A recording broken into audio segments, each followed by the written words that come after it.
Welcome, everybody.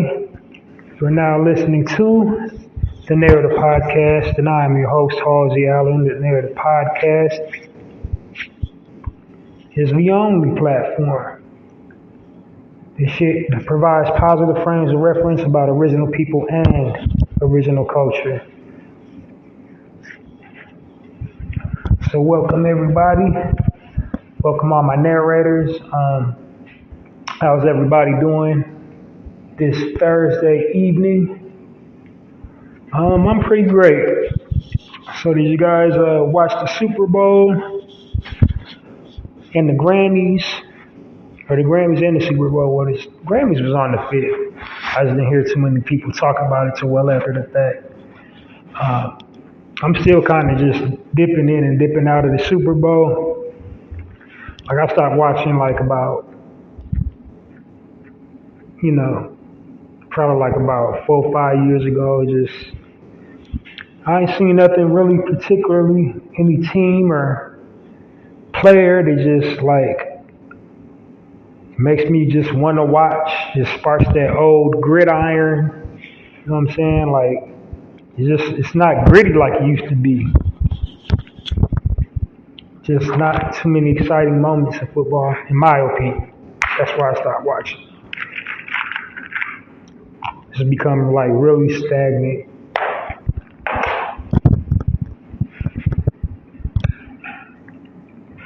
Haven't seen anybody that just make me want to just get really excited to watch. But anyway, enough about all that. Welcome to the Narrator Podcast. I think I already said hello to my target listening audience, my narrators. Welcome everybody that's newly tuning in this evening. So allow me to, brief you on what it is I do here, give you a brief rundown of my content and my overall objective for doing this podcast. So first of all, let's start at the narrative, the name, the narrative. Basically, I feel when I created this platform, I felt like the media was weaving a false narrative about our people and our culture. Just playing up all the negative nuances and stigmas and stereotypes about our people and within our culture. So, always, intentionally depicting us in a negative light. So I wanted to create a platform where I'm playing up our strengths and, highlighting everything, all our contributions, everything we could contribute to the world, and how great we are as a people, as opposed to always, being portrayed as like destitute and disenfranchised and just living in depravity or just down bad all the time. So, that's basically the gist of my platform. My podcast tagline is the Narrative Podcast, changing the narrative one episode at a time by destroying negative stereotypes about original people and original culture. How do I destroy the negative stereotypes? I provide positive frames of reference about our people and our culture. And why is that important? Why would you need to provide a positive frame of reference? See, the powers that be are very crafty. They basically misrepresent us to sell news, among other things, but primarily just to sell news, and also to keep the socio-economic stronghold of dominant society prevalent. thus forcing us out of certain circles and keeping us away from certain tangibles. They use this as like you know, a weapon. It's basically psychological warfare when they're, how they're depicting us and portraying us in the media. So, they warp the minds of the masses and, they intentionally misrepresent us.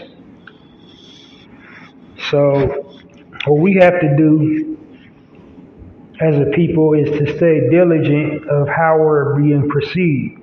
It's not that we care about people outside of our culture.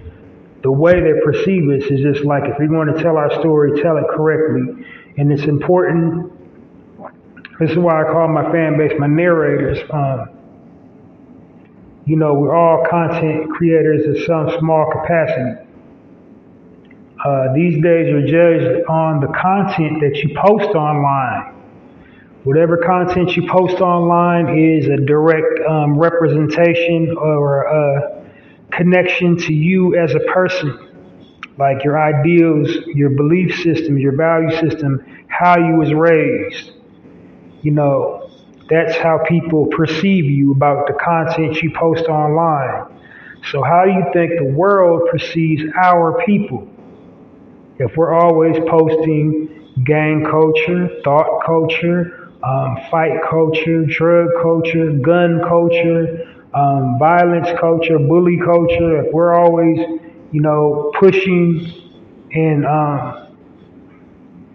incentivizing all this negativity, all these negative stereotypes, all these stigmas we have about our people, if we're always posting that online, what do you think people outside of our culture are going to think?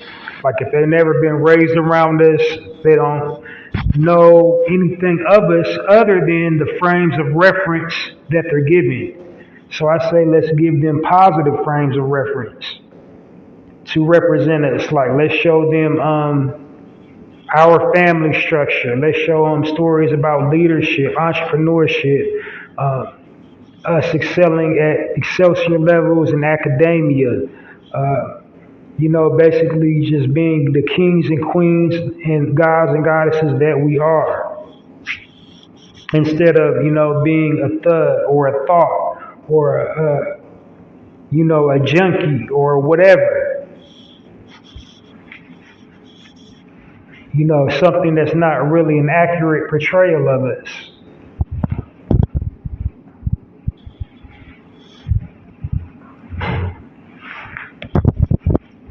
So that's my ideology behind, my podcast content is just to provide positive frames of reference about our people and our culture. I don't really do gossip. I'm not into dragging people on the internet, but I do, in rare occasions, speak my mind when one of us is just missing the mark and got us all out here looking crazy. And tonight is one of those nights. I'm going to address a person in my commentary when I get to my commentary section. And believe me, I'm not going to be dragging them. I'm just going to, put what they're saying in perspective as, how it represents and affects all of us.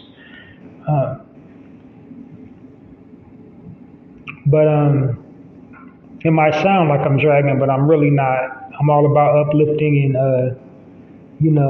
elevating our people.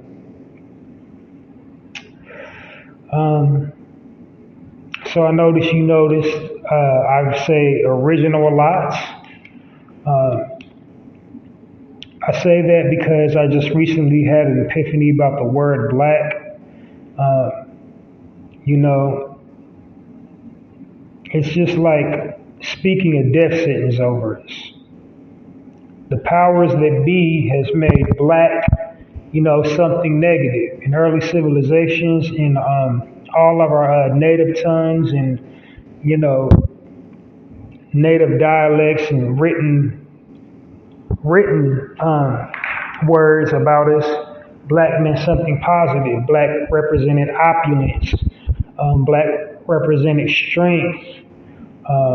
ingenuity, prosperity, all positive things. But the powers that be, they like they do all the time, they flipped the narrative and made it mean something negative. So basically, every time you're saying black, because of the way they structured, the English language and the written language, and how it resides in your subconscious, um, it's like it triggers something negative. Because when you go in any dictionary or any thesaurus and look up the word black, it's the only color that denotes origin. It usually starts off with people originating, Aboriginal people originating or descending from Africa. And then they start with the effery, describing all these negative things associated with the word black. Black, gloomy, cloudy, desolate, depressed, dirty. And then it goes on down and down and down, and just more, negative words describing the word black and how to use black in a sentence. In the sentence, often in some, versions of the dictionary, they go as far as to say like black ungodly,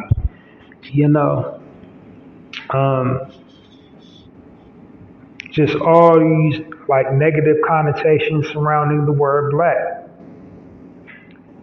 But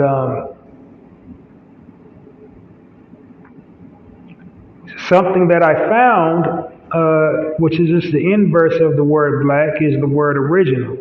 And I think the word original is a better word to describe our people because, original means the first, and in many cases means the best, because nothing really trumps an original. Like, when you ever seen remakes of movies, it's like, it's not as good as the original. If we're talking legal, you want to keep that original sales receipt. That's what holds up in court. The original. First and the best.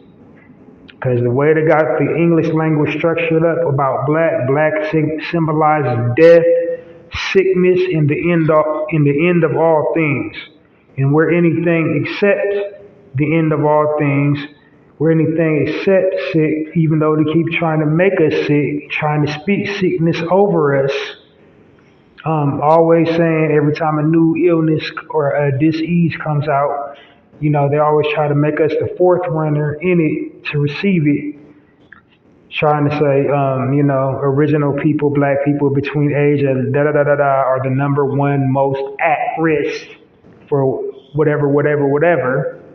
And we don't, and the disease just came out, but we're the number one at risk. But anyway, I digress. Like, original basically means like the first and the best. And I think that's highly accurate in concerns to our people because we were and are the original man of this planet, a man and woman of this planet.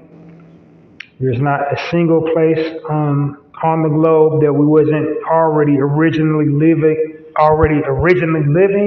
or inhabiting. We originated pretty much all modern day conveniences. We were the original scientists. We were the original mathematicians, original teachers, original philosophers, original architects, original journeymen, original inventors, you name it. We pretty much invented everything. Literally almost everything. And contrary to all unpopular belief, our history did not start with slavery. And also, to unpopular belief, we did not all come shackled and in bondage via the slave trade, transatlantic slave trade in the transatlantic, or yeah, we didn't all come from slaves. We didn't all come on slave ships in every corner of the globe that we're located in. We just didn't. Factual fact, we didn't. Um, so they can just stop pushing that narrative anytime now. There was many of us that did, but even more that did not. But because they started calling us black, you know, we got like looped into slavery, and the rest is history, their history.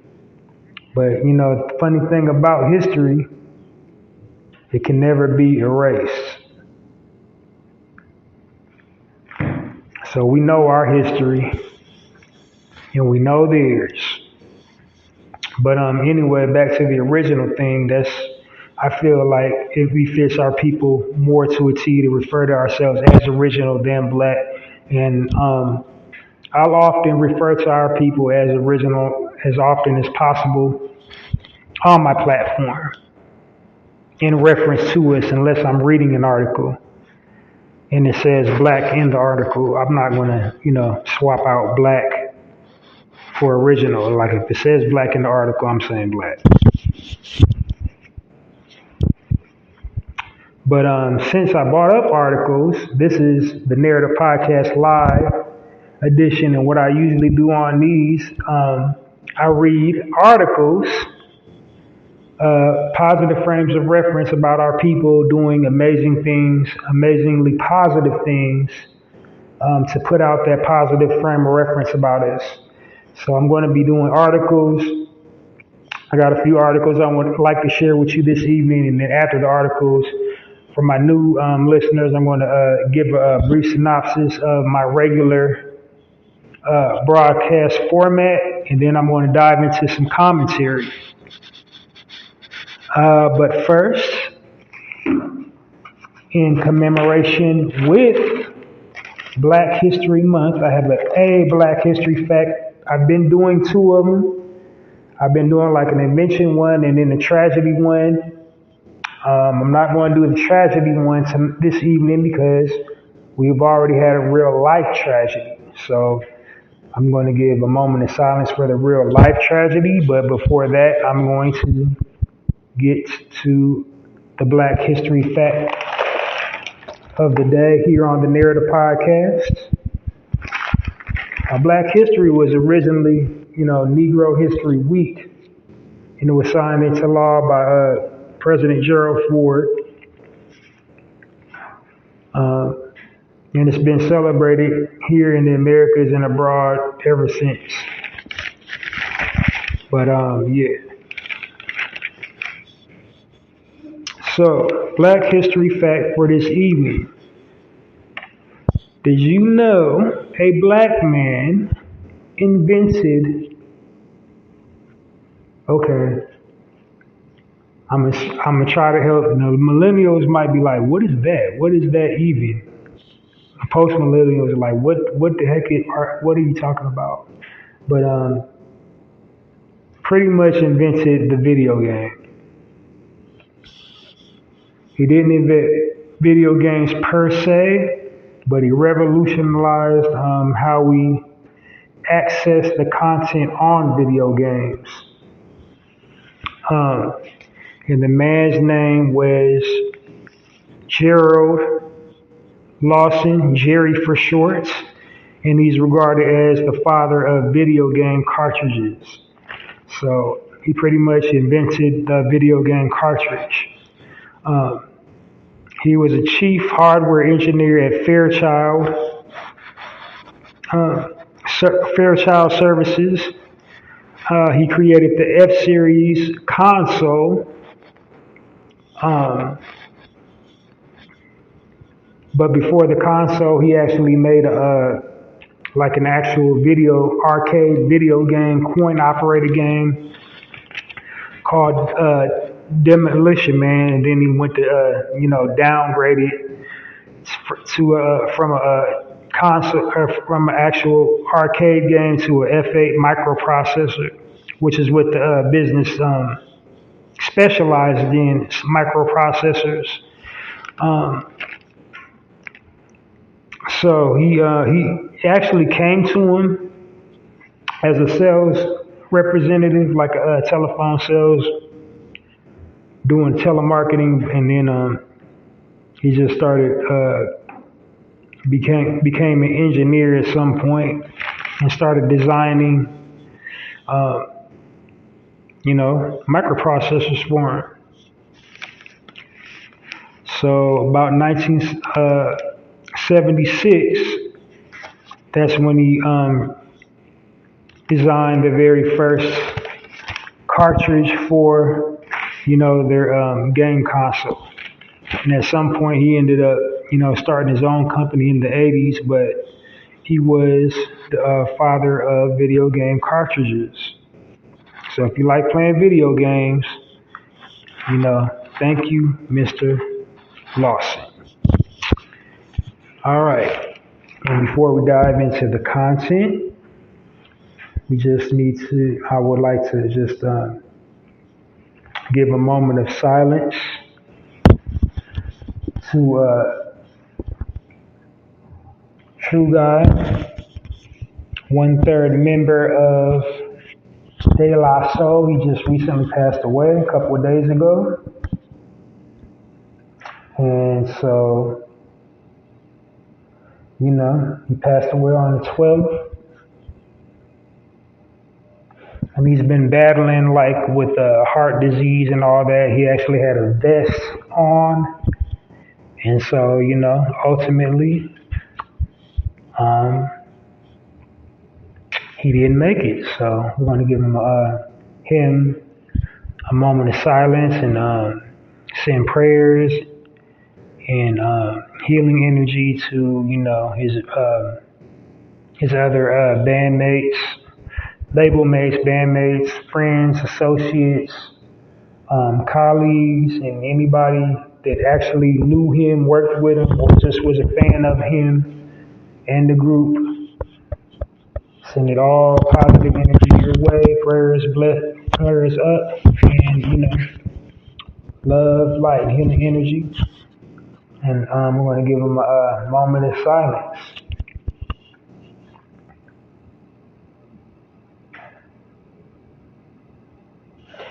Yeah, that was, if you're not a hip hop fan, De La Soul was like, a very pivotal group, hip hop group, like one of the most prolific groups in hip hop. So many other groups was like, forged from them. So many other genres was forged from them. Like, I would dare to say they kind of like,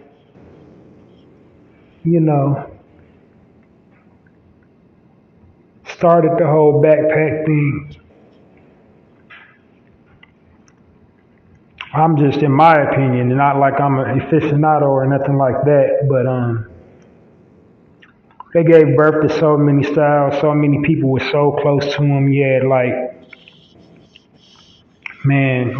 Tribe Called Quest, Jungle Brothers, Black Sheep. I can go on and on and on, but it's definitely a loss. Like, they stayed with the times.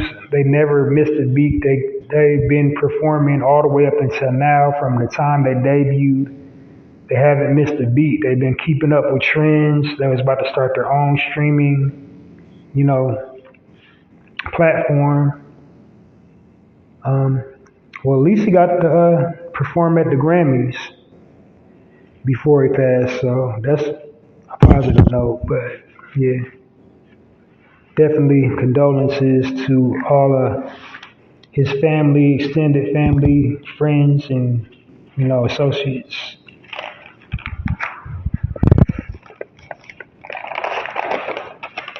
All right, diving right into the content. My very first article, the headline reads, Uncle and two nephews launched newest black family-owned. Told you I was. If the article said black, I wasn't going to say original. Um, Uncle two nephews launched newest black family-owned production company in the Midwest, and it's out of Cleveland, Ohio. Cleveland is in the country. Oh, my bad. Spaced out. Okay, back on track. So the nephews are John Ford, Brian Wilson, and the uncle is Terry Coleman. And the name of their media company is Frameline Media. And like I already said, it was originally, located in Cleveland, Ohio. They shoot in 4K and they use drones. So they're right into the space age with it. Can't actually say I've heard of them until I read the article, but I'm going to be checking. I want to see, the production value and just what they're bringing to the table. But that's definitely, I'm giving you the positive frame of reference about original people family structure, like how unified our families can be.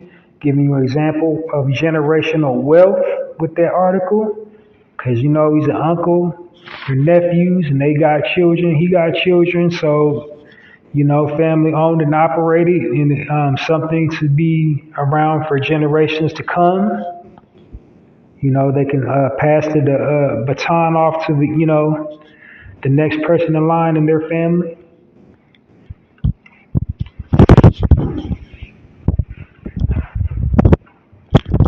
So we're going to give a warm narrative podcast round of applause for John, Brian, and Terry at Frameline Media.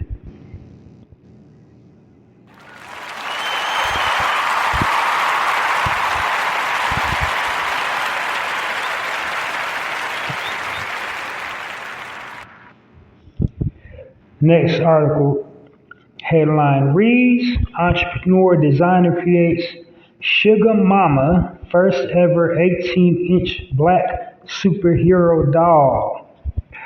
The sister's name is Shanisha Dodson.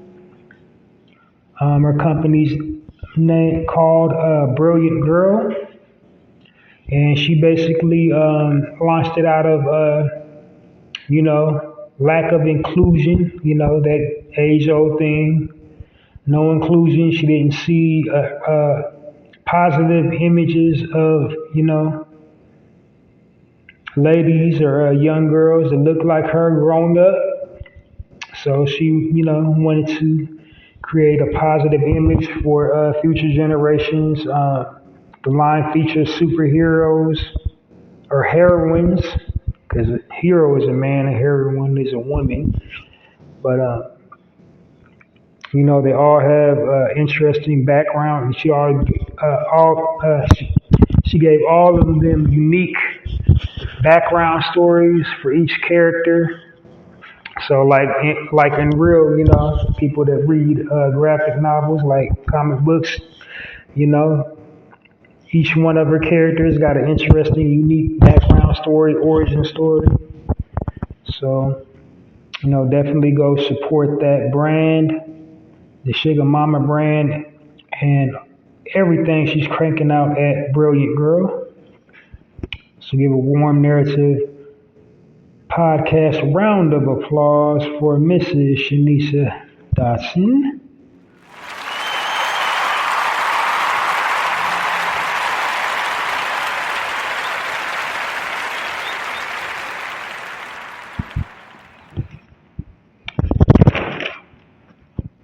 And last but not least, oh wait, do I got a couple more?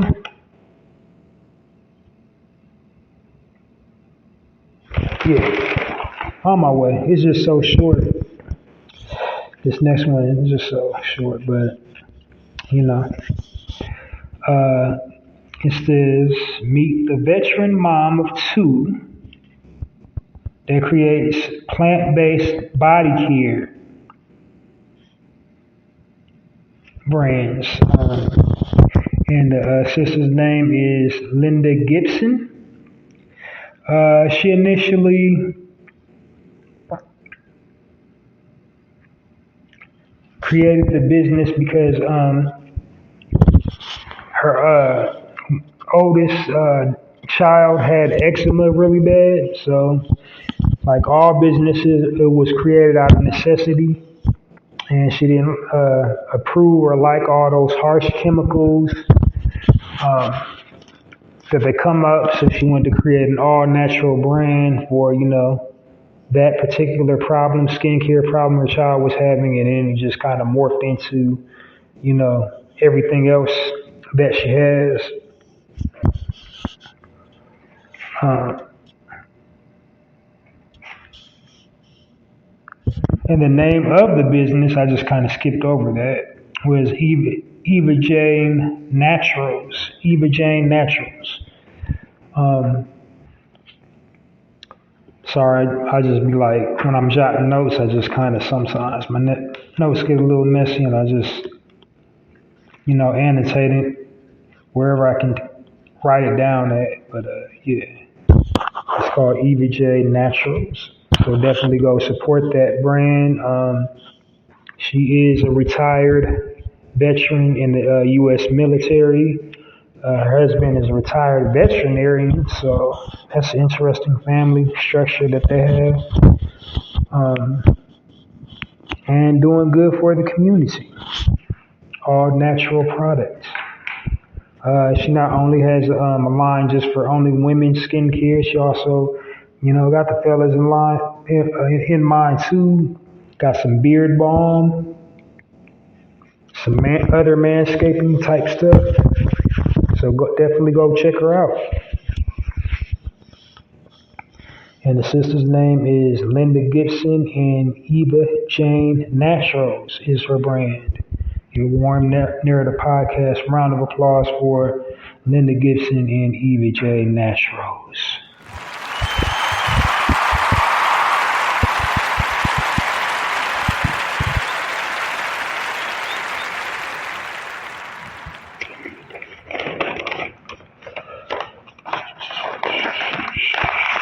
All right, yeah, this is the last one. So this is my last article for this evening, and then I'm going to, give you a brief rundown of my content on a normal broadcast day. This is just a random live. I do my random lives throughout the week, like whenever I have a free day available, when I'm not working on something, just to go live. But when I first started doing it, when I first started podcasting, I was just exclusively broadcasting on weekends. And then I just now recently just start doing the weekdays, bringing the positive frames of reference on the weekdays.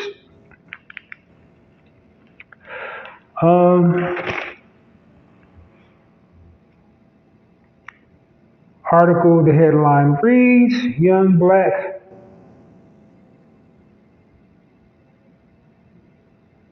Oh, I can't read my own handwriting. Young Black lawyer gives away free trademark services to help women entrepreneurs.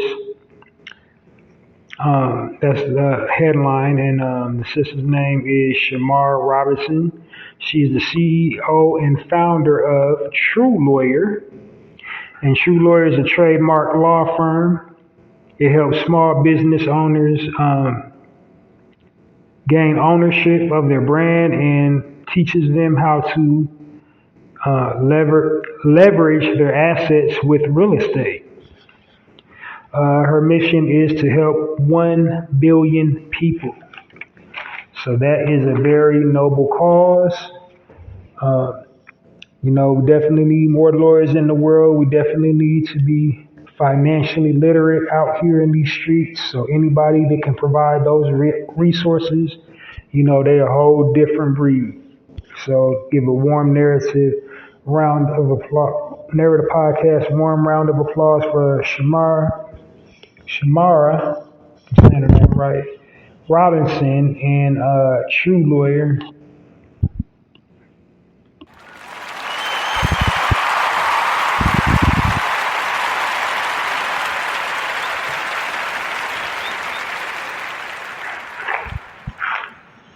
So that's it, and that's all, y'all. Done with the articles.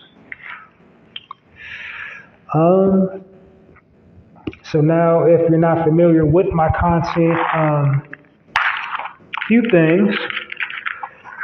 I consistently broadcast every single weekend, like every single weekend off since I've been podcasting, and it's been about 2 years now on this platform. Um, when I first started doing it, I had no clue what I wanted to do, what message I wanted to convey. This is like around about the time of the quarantine when everybody was doing it. Um, and I would hit start and I would just go. But when I did that, I noticed, nobody was listening. I checked my stats and basically nobody was listening. So I just, I dove back and let me fine tune this. Let me fine tune this. So I fine tuned my content. So ultimately, what I wanted to do is I wanted to uplift my people and I wanted to edify them. So how could I do that? I basically, broke my content up into sections. Uh, each section has a speaking point, and my overall thing is to try to, keep it time efficient, uh, make my content digestible and easy to follow and listen to. And so, I'm not droning on and on and on, for hours on one thing when I want to cover many things and, touch on many topics.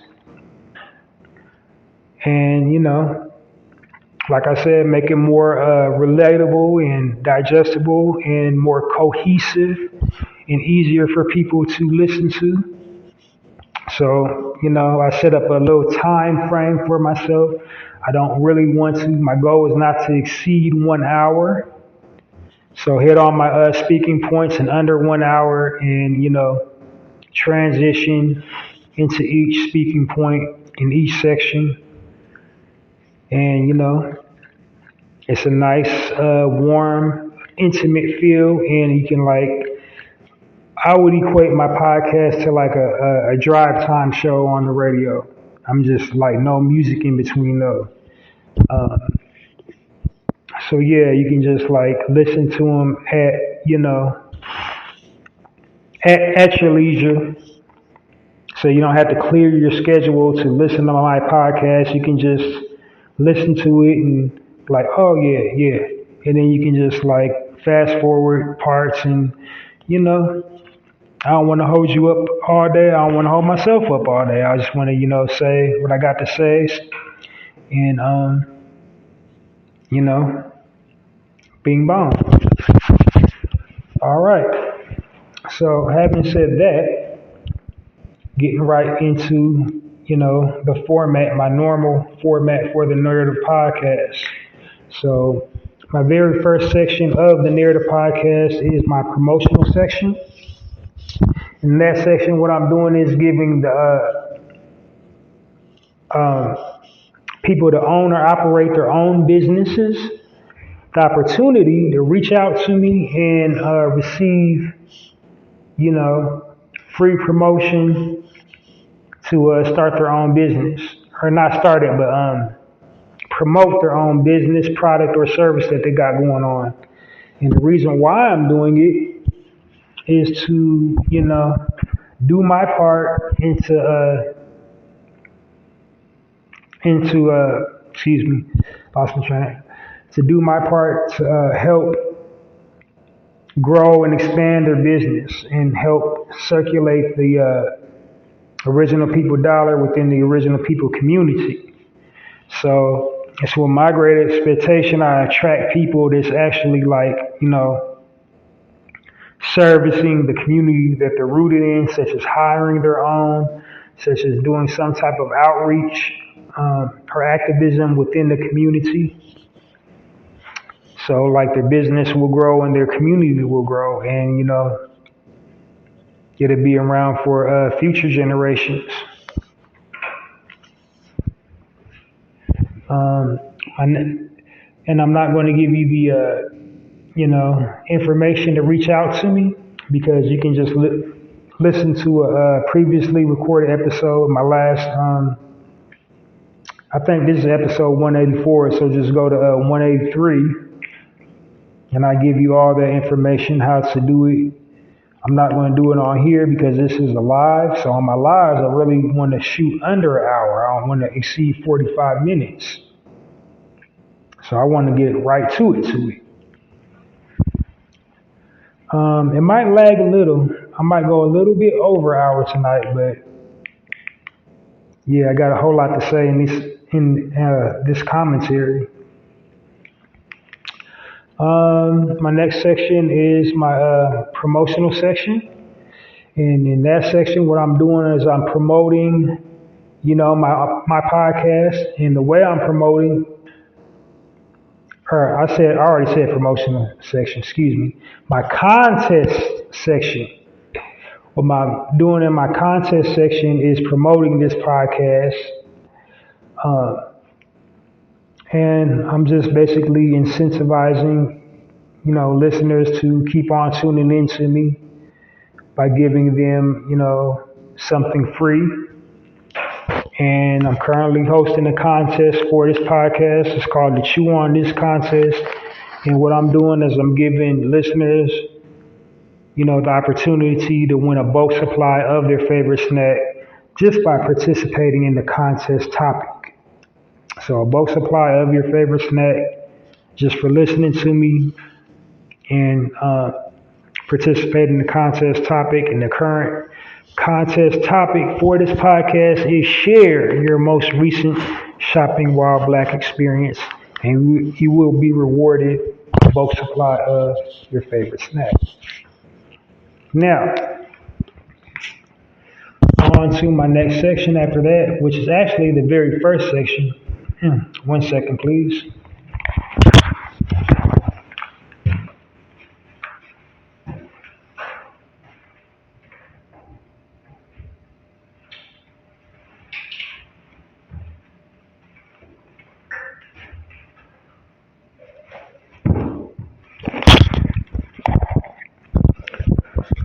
I had to get some water. Got a little parched. All right, so what was I saying? Oh yeah, so this is my very first section. Actually, this is called the highlight section. And what I'm doing in this section is I'm highlighting businesses owned and operated by original people. And the reason why I'm doing that is to, highlight and showcase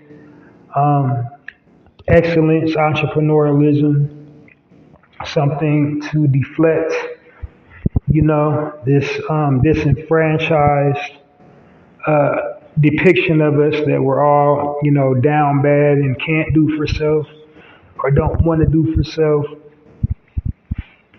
And just, giving you positive frames of reference from about people that own their own businesses and help the community. So, basically that's what it is. Also in this section, I try to tell the story, the evolutionary process of how they started out, how they funded their business, how they came up with the idea, how they came up with the name, their whole journey. I'm trying to give you the whole journey in this section. just to inspire you if you was wanting to start your own business, because we don't have any positive frames of reference about people starting their own businesses and being successful. Because the media don't put out those types of frames of reference. It's hence why I'm doing this podcast. We don't see those types of television shows about people starting their own business.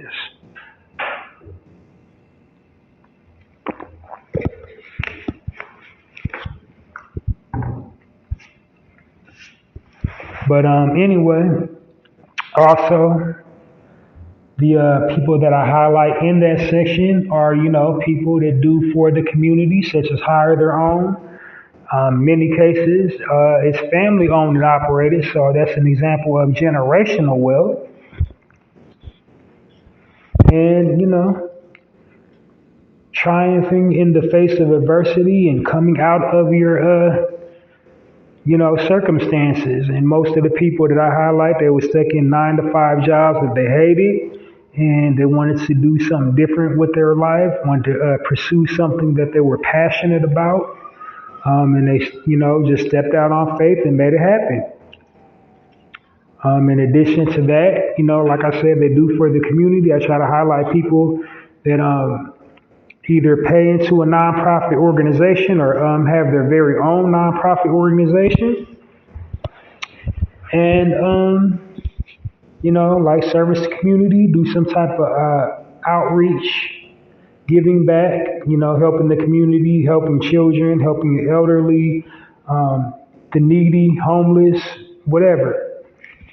But using their business to help the community. And then my last qualifying factor in the highlight section is, they align up with my theme. And so my theme for last week was, because Valentine's Day, I gave you 2 sections. I forgot how short this month was, and I kind of didn't think it through. I was like, well, let me give you all the days up until Valentine's Day, businesses that are reflective of that, time. But now Valentine's is over. I already told you my stance about celebrating Valentine's anyway, because it's it's a greeting card company holiday with pagan roots. Yeah, they got pagan roots. They used to have homosexual orgies on Valentine's Day. But not bashing anybody from, any respective community. I'm just actual factual fact.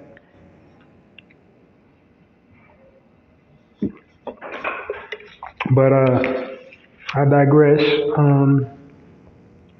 The whole initial reason why I was sharing it, because we spend like a lot of money on that holiday. But, if you was going to spend some money, spend it within your own community.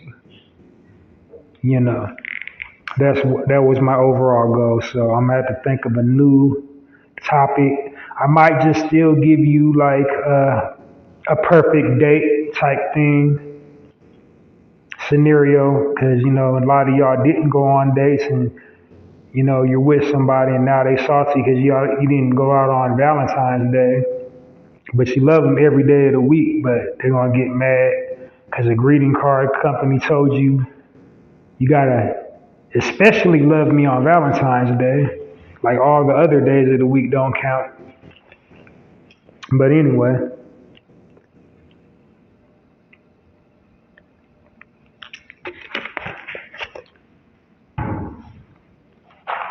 Like the single people have your first date on Valentine's Day. You meet some stranger, give you some roses, just go out on a date just because you don't want to be lonely on Valentine's Day? Did you pull a grandma Clunk? Yeah, the man come over and, give me candy and things, and we go on a date, and I give him hot, lovely relations when we go home. Did you give him hot, lovely relations? Relationships are a beautiful thing.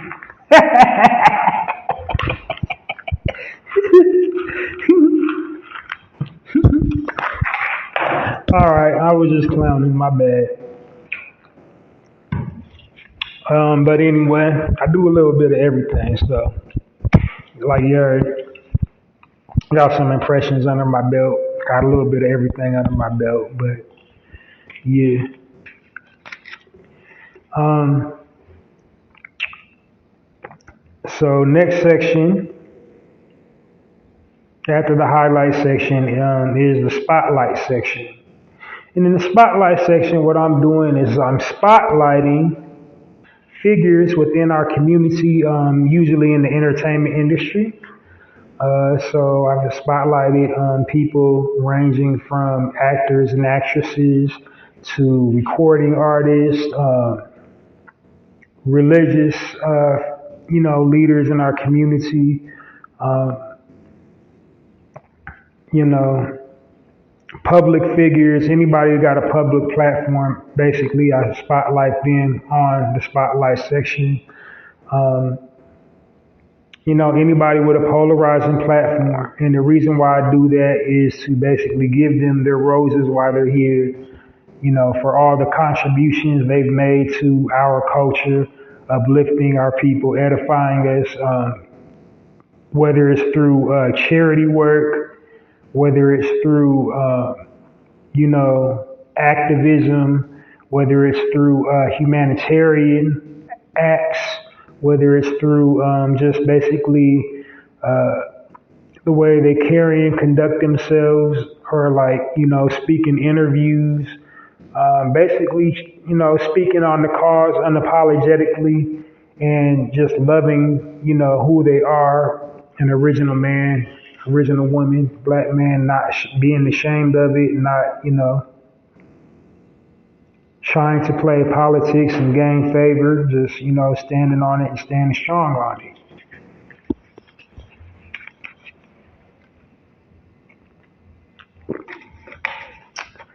Now, to my own credit, I gotta say, I started the way for spotlighting. Because before I added the spotlight section to my podcast, the Narrative Podcast, nobody,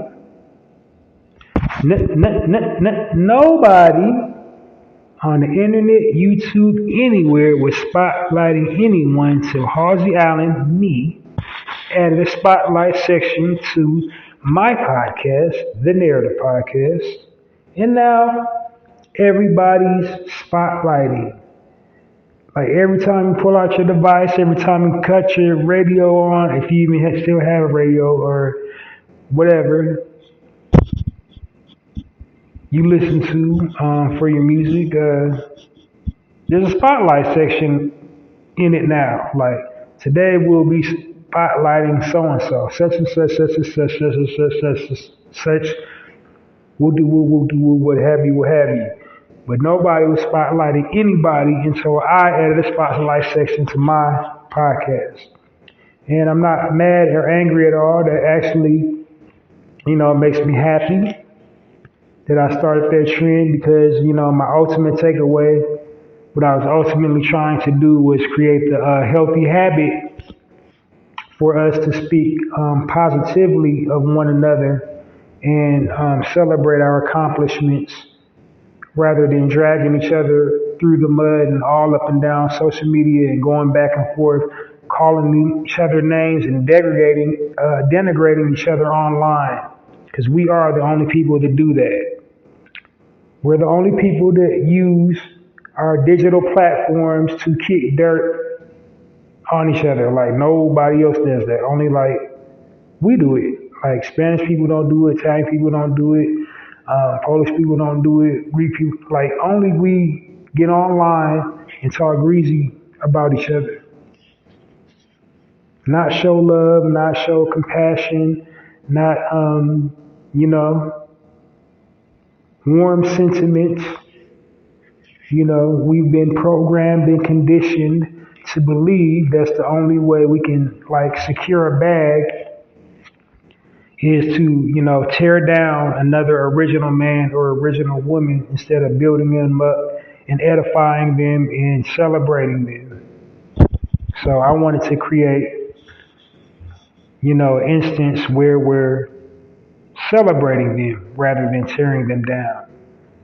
And if I can do that, if everybody else is starting to do that now, I feel accomplished. If nothing else, for that. Because we don't need to always be tearing each other down and always talking bad about each other.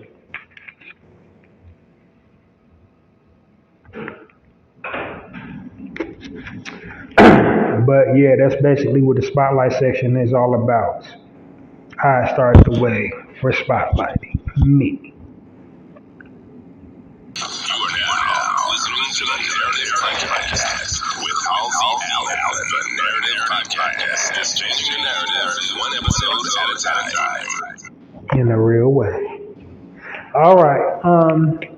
After the spotlight section, my next section you would be listening to when you tune in this weekend to join me here on the Narrative Podcast would be the health and wellness section. And with this section, what I'm doing is I'm basically edifying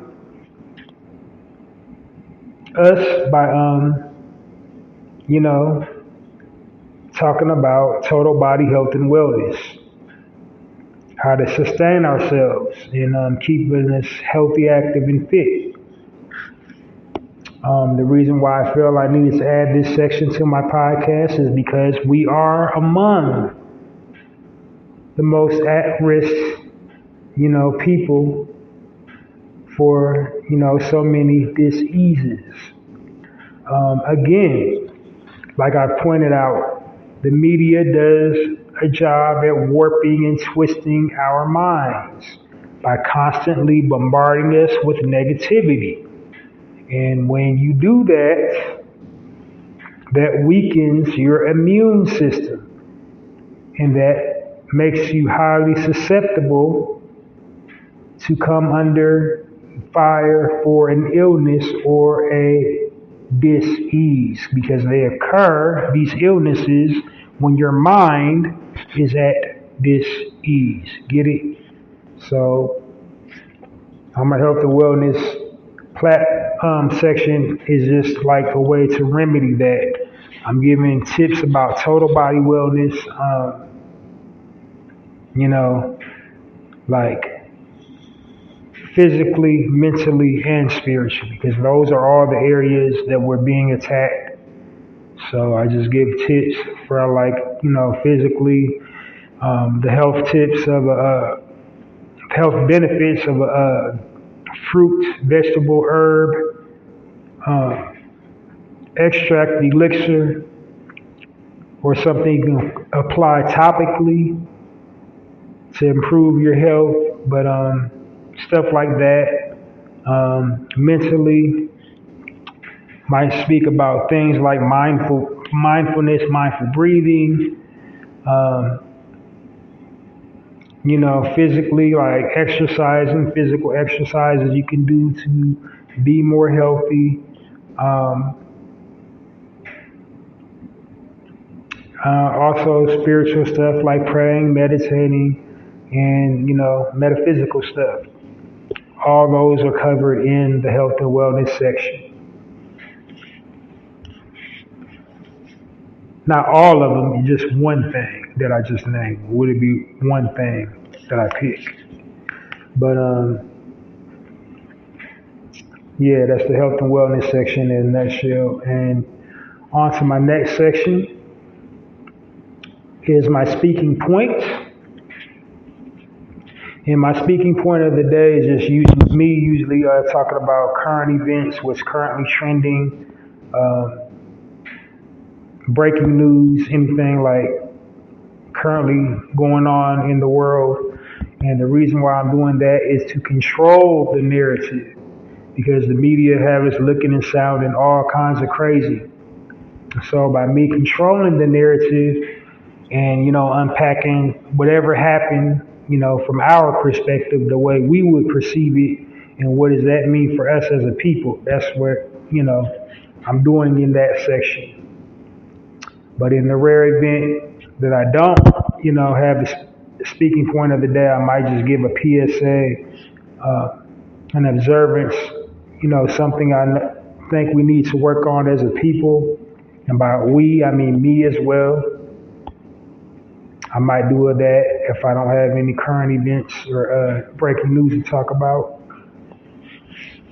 And then the last thing I round out with is my final thoughts, or final word of the day.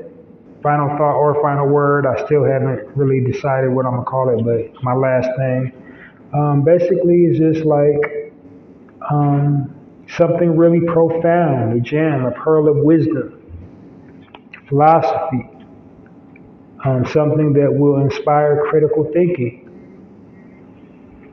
something impactful to leave you with and just ponder upon.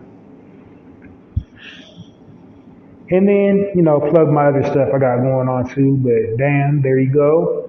That is the Narrative podcast experience in its entirety. And I know you will tune in this weekend to hear it. Thank you for tuning in right now for my live edition. But yeah, that's it.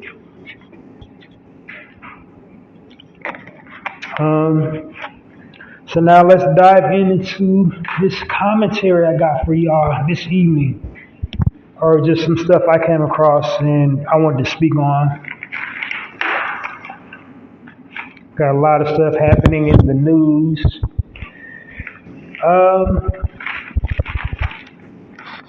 Who's trending right now?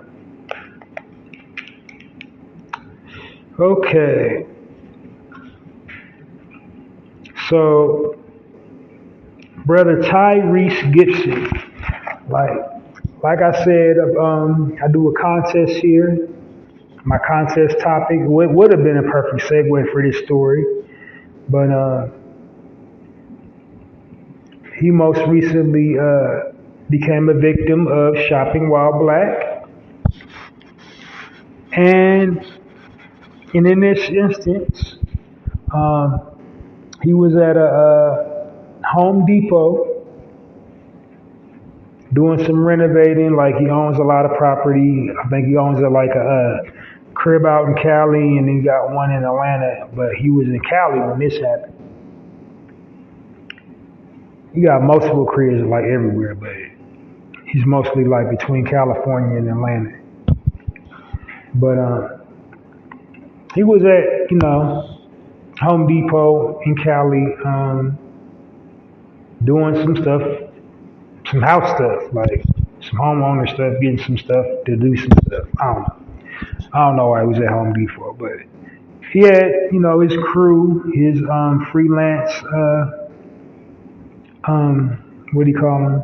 Freelancers, like to do stuff around the house, whatever, renovator, whatever. I don't know. Fix stuff, I guess. Fix stuff, install stuff. Anyway, he got them with him.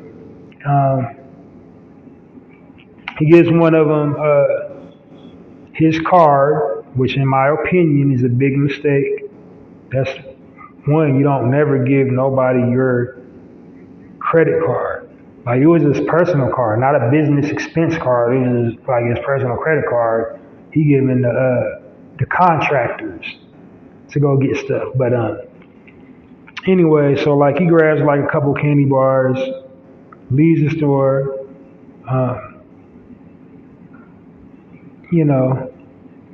and I guess he left the car with the contractors. They're ringing him stuff.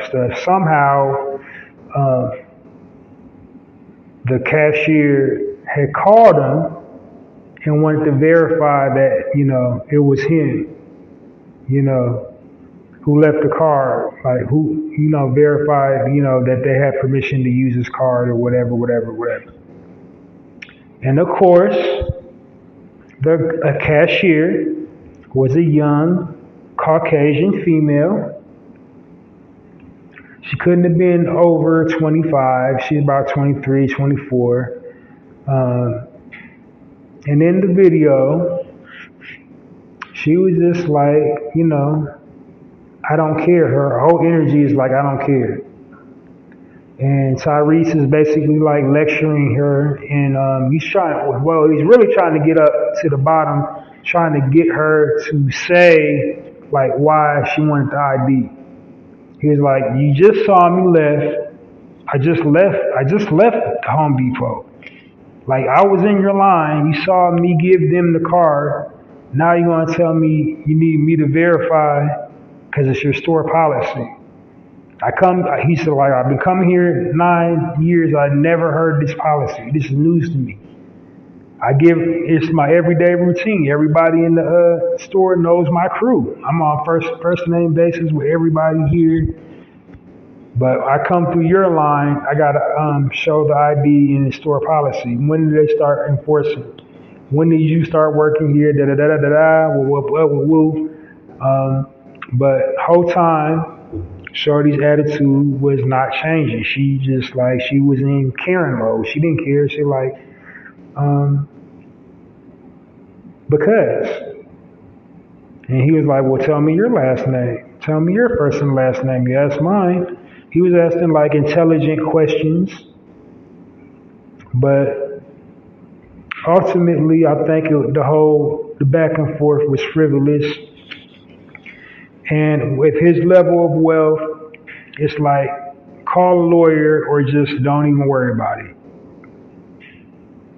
Like don't waste your energy arguing back and forth, having unfruitful, unproductive conversations. He put it up like it's viral. You can check it out. You can just go to YouTube right now, type in Tyrese in Home Depot, and you should see it. It should pull up. The video clip should pull up. I'm not going to do it here because, like I said, I'm trying to be time conscientious of my content. So I want to wrap up in a couple minutes. But my overall takeaway, my synopsis of the situation is like, we already know what it is. Like we ain't, it's not news. Like, yes, she did that, exactly. She was racist. Racism exists. And nobody is exempt from it. He's an entertainer. He's not exempt from it. If you don't own it, if you don't own the establishment and you're an original man or original woman, you are going to experience, racism. It don't matter how much money you have. It don't matter how many millions of dollars you have. They're going to treat you like an N-word, hard R. You want to get that one. They don't care about none of your money, none of your followers online, none of your stats, nothing. They're going to treat you like an N-word. And that young lady was one of them. Because the whole time when he's lecturing her, she's just like, her whole demeanor, her facial expression was like she didn't care. She's the type that would like, if the debacle would have happened outside, she probably would have got her phone out and said he was bothering her and he tried to assault her. If the debacle would have happened outside of Home Depot. But it happened in the store, and, her overall thing is she didn't care. She's a Karen, didn't care. First of all, she was a young lady. She wasn't like even 30. So she don't care about that damn job. She thinks it's like, hilarious that you're a celebrity and you're going back and forth with her, not even 30, still probably living at home with mom and dad, experiencing white privilege, like, And if they do fire her, guess what? When they fire her, guess what? She gonna get another management job somewhere. She's gonna get another management job somewhere. Somebody's gonna hire her again as a manager somewhere.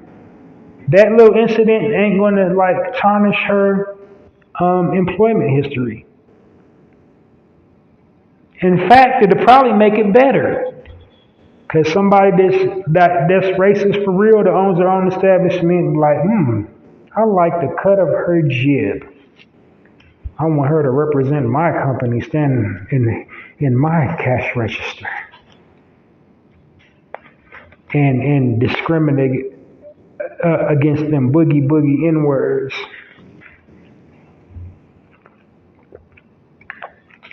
So ultimately, like, I guess what I'm saying with his situation is,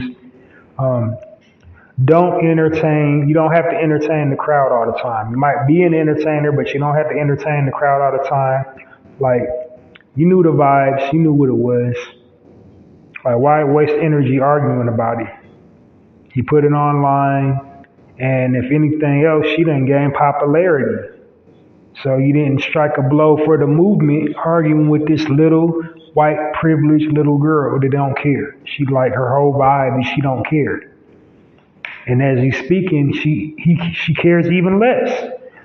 Like, to her, from her perspective, you're validating why she don't like black people. Like, so, it is what it is.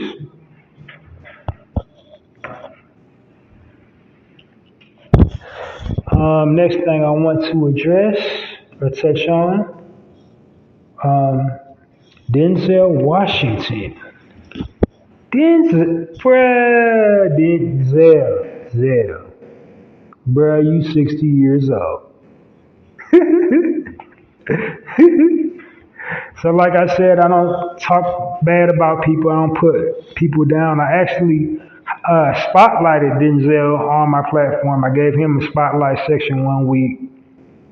But I'm talking about it because it was a healthy release. I don't know what's happening at them damn Laker games. Like, they better check the air. What's going on courtside that's making people fight like that?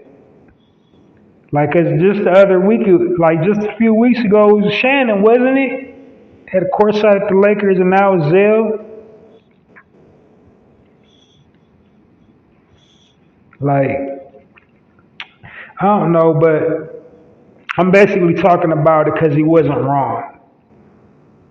It's a sporting event. People, fans, they're passionate about the game. Black, white, Asian, whatever ethnicity. Like, people get riled up at sporting events. Denzel was no exception. He got riled up at a sporting event. But because he's an original man, that feeds into the stigma, the negative stereotype that all black men are angry. And he was just, he was a fan expressing his love for the game. Nobody really knows, the context, the way it went down, what it was over, other than the person he was, arguing with. But thank goodness, Hove, saved the day. He intervened and calmed Zell down.